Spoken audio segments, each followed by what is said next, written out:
Hello everyone, welcome back to my new channel চন্দ্রিমার রোজনামচা। সকলকে জানাই সোমবারের শুভ সকাল। আজও সকালটা শুরু করলাম আমার ঠাকুরের আসন দিয়ে। আজ আমার মায়ের গোপাল মায়ের বাড়িতে ফিরে যাবে।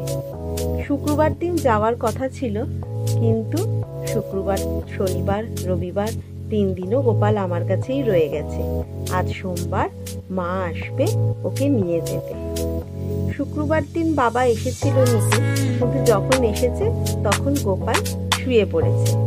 আমি বললাম থাক, কাল তো শনিবার, কালও নিও না, রবিবার এসো। কিন্তু রবিবারও কোনো কারণবশত গোপাল আর বাড়ি যায়নি, আমার কাছেই রয়ে গেছে। গোপালের মনে হয় ছুটি কমপ্লিট হয়নি, তাই গোপালের ঘোরার ইচ্ছাও রয়েছে। শীতকাল তো, সবাই ঘুরছে, গোপাল কেন বাদ যাবে ঘোরার জন্য? সেই জন্য আজ সোমবার আমার মা আসবে গোপালকে নিতে, তাই সকাল সকাল ওকে চান করিয়ে, একটা জামা পরিয়ে, সোয়েটার পরিয়ে ওকে বসিয়ে রাখি। এরপরে মা এসে ওকে নিয়ে যাবে। মনটা বড়ই খারাপ জানেন তো। আজকে প্রায় 15 দিন হয়ে গেল গোপাল আমার কাছে রয়েছিল, কিন্তু আজ যে মায়ের কাছে চলে যাবে আমার আসনটাও তো ফাঁকা ফাঁকা হয়ে যাবে। কিন্তু তা বললে তো হবে না, ওদিকে আমার মায়ের আসনও তো ফাঁকা। মা প্রতিদিন ফোন করে বলছে সকালবেলা উঠে দেখি গোপাল নেই, আমার ভালো লাগছে। আমি বললাম ঠিক আছে, তাহলে সোমবার দিন এসো, সোমবার এসে তুমি গোপালকে নিয়ে এসো। এবার একটু গোপালকে আর অন্যান্য ঠাকুরদেরও একটুখানি ভোগ লাগিয়ে দিই।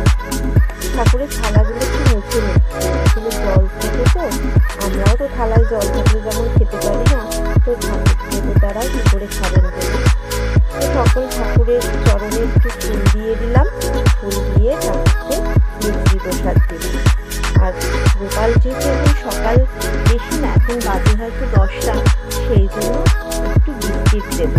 আমরাও তো সকালবেলা চা বিস্কিট খাই, তাই গোপালকেও দেবো একটু বিস্কিট। তো যাই হোক, ঠাকুরের সেবা দেওয়া হয়ে গেলে এবার আমি যাব আমার ছেলেটাকে আনতে। ওর তো ছুটির সময়ও হয়ে যাবে, আর যেতেও বেশ খানিকটা সময় লাগে। তো এরপরে আমি রেডি হয়ে যাব ছেলেকে আনতে। শীতের সকাল তো, কখন যে কোনখান থেকে সময় বেরিয়ে যায় বোঝাই যায় না। গরমকাল হলে কত সময়, কিন্তু শীতকাল এই দেখছি 10টা বাজে, আবার কখন দেখবো ঘড়ির কাঁটা প্রায় 12টা ছুঁই ছুঁই। মায়ের আসার কথা ছিল এই 10টা সাড়ে 10টা নাগাদ, কিন্তু আমার মায়ের তো দোকান আছে, তো সেই দোকানের বিভিন্ন কাজে হয়তো মা ব্যস্ত হয়ে পড়েছে। সেই জন্য মা বললো থাক, তুই যখন সকালবেলাটা খেতে দিয়েই দিয়েছিস, আমি দুপুরবেলা গিয়ে নিয়ে আসবো। তো যাই, ছেলেটাকে নিয়ে আসি। ছেলেকে নিয়ে এসে সোজা চলে এলাম রান্নায়। বেশ বেলা হয়েছে, এখন প্রায় 12:30 বাজে।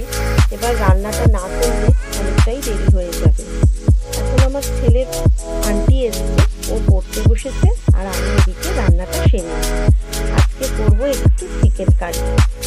কালকে তো রবিবার ছিল, কাল আমাদের মাংস হয়নি, কেননা সে তো আপনারা জানেনই, কালকে আমি সারাদিন স্কুলে ব্যস্ত ছিলাম। স্কুলের শতবর্ষের যে র্যালি বেরিয়েছিল সে ভিডিও তো আপনাদের সাথে শেয়ার করেইছি। সেই কারণে কালকে আমি বিশেষ কিছু রান্না করে উঠতে পারিনি। তাই আমার ছেলেকে যখন জিজ্ঞেস করলাম আজকে স্কুলে যাওয়ার সময়, আজকে কী খাবি, আজকে বাজার থেকে কী আনতে বলবো, মাছ না মাংস, ও এক কথায় লাগিয়ে বলে দিল মামা আজকে একটু মাংস নিয়ে এসো। তো যাই হোক, ছেলে যখন খেতে চেয়েছে মাংস, তখন মাংস তো আনতেই হয়। রবিবার তো হয়নি, তাই রবিবারের জায়গায় সোমবারই নয়, খাবো আমরা মাংস। তো এখানে তেলের মধ্যে একটু তেজপাতা ফোড়ন দিয়ে আমি আলুগুলোকে আগে একে একে ভেজে তুলে নিলাম। তারপরে ওই তেলে দিয়ে দিলাম একটু পেঁয়াজ কুচি। মাংসটা একদম নর্মালভাবেই রান্না করব, কোনো রকম কিছু না, যেরকম আদা পেঁয়াজ রসুন আর নর্মাল যে আমাদের মশলাগুলো হয় সেগুলো দিয়েই করব। আর দেখা যাক মা কখন আসে। মায়ের আশাতেই বসে আছি, মা এলেই আবার ওই ঘরে গিয়ে গোপালকে মায়ের সাথে পাঠাতে হবে। মনটা একটু খারাপ জানেন তো, এতদিন ধরে গোপাল তো ছিল, প্রায় 15 দিন কিন্তু গোপাল আমার কাছে। পুরী থেকে যেদিন আমরা পুরীতে গেছিলাম সেদিনটাও ছিল সোমবার, সেই দিন এসেছিল গোপাল আমার বাড়ি। আজও আর একটি সোমবার, যেদিন আজ আমার বাড়ি থেকে মা যাবে গোপাল নিয়ে মায়ের বাড়ি। পেঁয়াজটা একটু ভাজা ভাজা হয়ে গেলে ওর মধ্যে আমি একে একে রসুন বাটা আর আদা বাটা দিয়ে দিয়েছি। রসুন আর আদা বাটাটা কষা কষা হয়ে এলে দিয়ে দিচ্ছি আমাদের রোজকারের যে মশলা, হলুদ গুঁড়ো, জিরে গুঁড়ো আর ধনে গুঁড়ো। আর লঙ্কা গুঁড়োটা তো জানেনই আমি একটু পরে দেব, তৈরি হয়ে যাওয়ার পরে। আমার ছেলেরটা আগে তুলে নেব, তারপরে আমি লঙ্কাটা অ্যাড করব। আজ আর বিশেষ কিছু রান্না হয়নি, এর আগে ভাত তো হয়েই গেছে। আর যেহেতু ঠাকুমা রয়েছে, ঠাকুমার জন্য একটা নিরামিষের তরকারি, সেটা আমার শাশুড়ি অলরেডি করে নিয়েছে, সব কিছু সবজি দিয়ে একটা তরকারি। আর আমি এখন এই চিকেনটা বানিয়ে নিলেই আমার রান্না মোটামুটি কমপ্লিট হয়ে যাবে। মশলাগুলো কষা কষা হয়ে গেলে এবার আমি চিকেনগুলো দিয়ে একটু চিকেনটাকে মশলার সঙ্গে ভালো করে কষিয়ে নেব। আমার ছেলে আর আমার বর দুজনেই জানেন তো লেগ পিসটা ভীষণ পছন্দ করে, তাই মাংসটা আমরা লেগ পিস থেকেই নিয়ে আসি। ছেলেরও চাই লেগ পিস, বাবারও চাই লেগ পিস। তো দুজনেরই যখন পছন্দ লেগ পিস, তখন অবশ্যই আমাকে সেই হিসাবেই মাংসটা আনতে হয়। তো যাই হোক, এখানে আস্তে আস্তে আমি মাংসটা কষিয়ে নিলাম। মায়ের ফোনও চলে এসেছে, মা বললো আমি আসছি, গোপালকে রেডি করে রাখ। কিন্তু যেহেতু আমি রান্না করছি, মাকে বললাম মা তুমি এসে তুমি নিজেই, আমি তোমাকে দেখিয়ে দেবো, তুমি গোপালকে নিয়ে নিও, কারণ এই মাংস করতে করতে আমি আর ঠাকুরের কাছে আর যাবো না, মাকে দূর থেকেই দেখিয়ে দেবো। যাই হোক, কষা হচ্ছে, কষাটা হতে থাক। একটু লো ফ্লেম করে দিলাম, লো ফ্লেমে কষিয়ে এবার আমি উপর দিয়ে দেবো একটু টক দই। আজকে আর টমেটো ইউজ করিনি, একটু টক দই দিয়েই করছি। টক দই দিয়ে না মাংসটা করলে বেশ খেতে সুস্বাদু হয়। টক দই দিয়ে দিয়েছি, এবার এটাকে একটু নাড়াচাড়া করে মেঘু আছে রেখে এবার একটু যাই ওদিকে, দেখে মা বোধহয় চলে এসেছে, যাই একটু গোপাল দাদার কাছে যাই।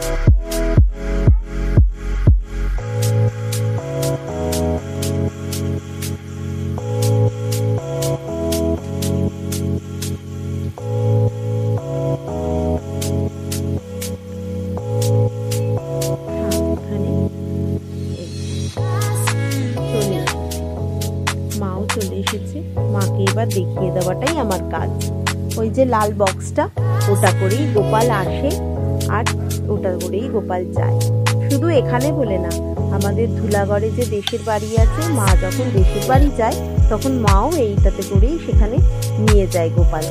এটাই হলো গোপালের যাওয়ার একমাত্র গাড়ি।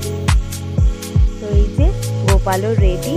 আমি যে নতুন ওই জামাটা দিয়েছিলাম 5 জানুয়ারির দিন, সেই জামাটাও মাকে দিয়ে দিলাম, বললাম যাও গোপালের জামাটাও সঙ্গে করে নিয়ে যাও। আর একটা জামা রেখে দিয়েছি, যদি আবার কখনো গোপাল আসে তখন ওইটাতে করেই মা নিয়ে যাচ্ছে গোপালকে। ওই যে কি সুন্দর দেখুন, বক্সে করে গোপাল যাচ্ছে তার নিজের বাড়ি। তো এখানেও আমার কষানো কমপ্লিট, লেবু আছে রেখে গেছিলাম। এখন দেখুন মাংসটা থেকে পুরো তেল ছেড়ে দিয়েছে। তো এরপরে এতে একটু জল দিয়ে দেবো, জল দিয়ে বেশ করে ফুটে গেলে তারপর ছেলেরটা আগে আলাদা করে নেবো। ছেলেরটা আলাদা করে নিয়ে তাতে একটু লঙ্কা গুঁড়ো দিয়ে ভালো করে ফুটিয়ে নিয়ে গরম মশলা দিয়ে দিলে আমার মাংস কমপ্লিট। আজকের রান্নাও আমার এখানেই কমপ্লিট। এরপরে যা যা কাজগুলো রয়েছে সেগুলো করে নিলে খাওয়া দাওয়া করে ছেলেটাকে তারপরে একটু খাইয়ে দাইয়ে ঘুম পাড়াবো। অনেক সকালে ওঠে তো, একটু না ঘুমালেও আবার হয় না। তো হয়ে গেল, লঙ্কা গুঁড়ো দেওয়াও আমার হয়ে গেছে। এবার ফুটে গেলেই নামিয়ে নেবো মাংস। তাহলে আজকের ভিডিওটা আমার এই অবধি রইল, আবার দেখা হবে পরের একটা ভিডিওতে। সবাইকে বলছি ভালো থাকবেন আর খুব আনন্দ থাকবেন। আর আমার ভিডিওটা ভালো লাগলে লাইক করুন।